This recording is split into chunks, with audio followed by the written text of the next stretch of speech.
So, as I said before, today we're going to do a review on the 1023e.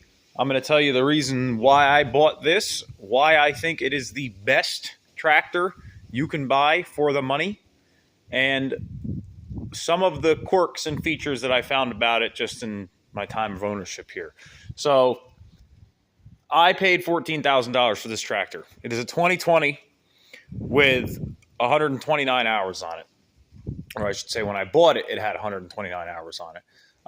14 grand came as you see set up. So it came with a 120R loader with the quick attach, a 54-inch auto connect quick attach deck, and that is the real auto connect quick attach deck. It came with the iMatch quick attach system for the rear and that John Deere ballast box. 14 grand. So why is it that a 123e specifically is the best deal on the used market? Again, I said the used market. I don't pretend to know what new dealers do. So this is my experience. I went to Kubota, and when I was at Kubota, basically I determined that in order to get this same stats, if you will, I would need to go up to the 2 Series Kubota. At which point I was well north of $20,000 in order to get it set up this way with the quick attach, or would be their skid steer quick attach front bucket with the deck. I hadn't even thought about the ballast box at that point, but it was still north of 20. I mean, well over 20, 24, 25 after you got tax. Again, I'm in upstate New York, so we have tax, and yeah. So same thing at the Deere dealership. If I wanted to get a new 1023e set up like this, I'm well north of 24, 25 grand. So to pay 14 grand to get it set up this way is pretty awesome. Another thing is, on pretty much every tractor manufacturer, their warranties are going to be transferable to the new owner. So if you can find a used tractor of any type that's a year, 2, 3 years old with low hours, that is almost always a better deal than buying a new one. There is no real reason to go and buy a new tractor. People will say, oh, well, I want to have a good relationship with my dealer. No, dealerships make their money in service. So they're looking for you to service it there. So if you're going to bring your tractor to a dealer to service it, as long as you buy a John Deere and you go to a John Deere dealer, they're going to service it, just like Kubota, just like anything else. I do all my own service myself, so it really is a non-issue for me. So why did I get the 1023e? Okay, so I did a unbelievable amount of research, as I'm sure most people do, and what I found was that John Deere, Kubota, obviously they're like top dog with everything. Well, there is no argument. The John Deere 1 Series destroys the Kubota 1 Series in every measurable way. The bucket lifts more. The engines have more power to put down. I found them to be more ergonomically sound. Didn't like the little, the Kubota has the rocker, or whatever they call it, pedals. Didn't like that. When I sit up on the John Deere, I find that even with the 1023's less comfortable seat, everything is much more natural with where it sits, how it feels, all that stuff. I found the seat to be more comfortable. I like the steering wheel position, even though it's not adjustable. Obviously, John Deere's quick attach loader and deck are second to none in the industry. I mean, this loader, you couldn't have designed an easier way. I mean, literally, you're just taking the weight off the loader, lifting that. You know what? Let's go across how to remove this loader. So how to remove the loader is you sit on the machine, you lower the loader all the way to the ground so that you're taking some weight off of it. You lift this. Then you go over here and you lift this. Then you disconnect your then you raise the loader a little bit so that it takes the weight off those and gets them above the tires. Then you disconnect your hydraulic hoses. Done. And then you back up and it's off. And what you can do while you back up with the loader, you can disconnect your quick attach mower deck. All you do to do that is you loosen these so the wheels drop, and you make sure the deck is down all the way. Those are lowered. This is on that button, and you reverse, and it comes right off, and it's super easy. Yeah, sometimes you got to shimmy it a little bit, but, I mean, it doesn't get much easier than that, okay? It just does not.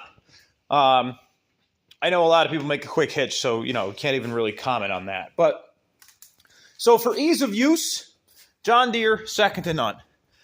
From what I've seen, ease of maintenance, it's pretty much a toss-up. But I really like the way the John Deeres look. I like that longer, thicker hood design. This is annoying, how you got to get your key in there and all that stuff. That is a little bit annoying. But, these things are very, very easy to work on. Once you take these panels off, people are like, oh, I got to pull a panel off. Yeah, you turn this tab, you pull it out, and you pull the panel off. I mean, come on, guys. It's fine. It's super easy. And then once you do have those panels removed, you've got nothing impeding you from working on the engine. It's great. So like I said, for somebody that does all their own maintenance, I definitely felt like the John Deere was a very good option for me. So that's why I went with the John Deere, basically. Obviously, it doesn't matter what brand you get, especially the new brands, whether it's a Deere, a Kubota, a Coyote, a Mahindra, they're all equally reliable. But the John Deere is just beefier in every way that you see it. The arms are beefier, the loader is beefier, the three-point is beefier, the chassis is beefier. It's just a beefier, bigger, more, I don't know, just, you could tell they've been in the business for a long time. Put it that way. You can tell they've been in the business for a very long time.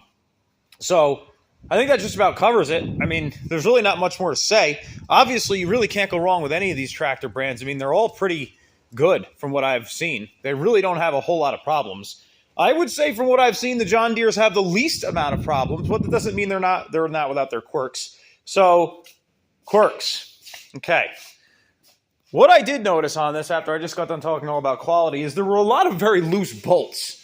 I was a little bit surprised about that. I went through it and I checked every bolt that I could find. And one of these was loose. These were all loose. There was a bunch of ones under the hood that were loose. Some of these were loose here. My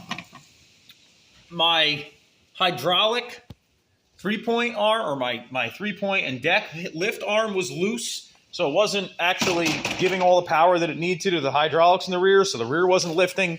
A lot of little things like that, like a lot of little weird things like that I noticed, the loose bolts. So check your bolts after like 100 hours. It's a pretty simple concept.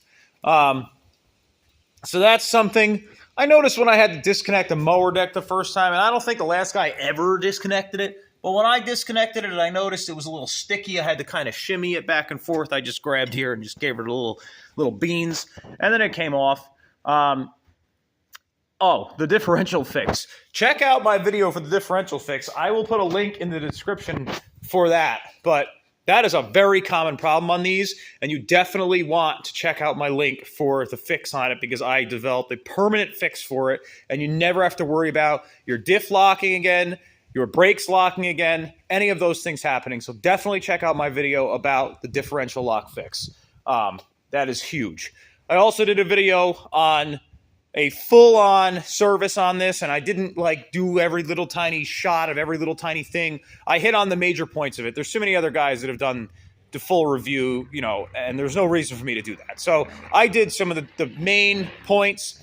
I also found a trick, kind of a hack on how to actually grease that front drive shaft that I don't know how everybody has overlooked, but there's a really obvious way to grease that drive shaft, and I found out how to do it. So yeah, if you guys got any questions, if you want to know anything, please let me know. Please like, comment, and subscribe. We're like 12 subscribers away from 1,000. It's going to be awesome. We'll talk to you guys soon. Have a good day. If you need anything, let me know.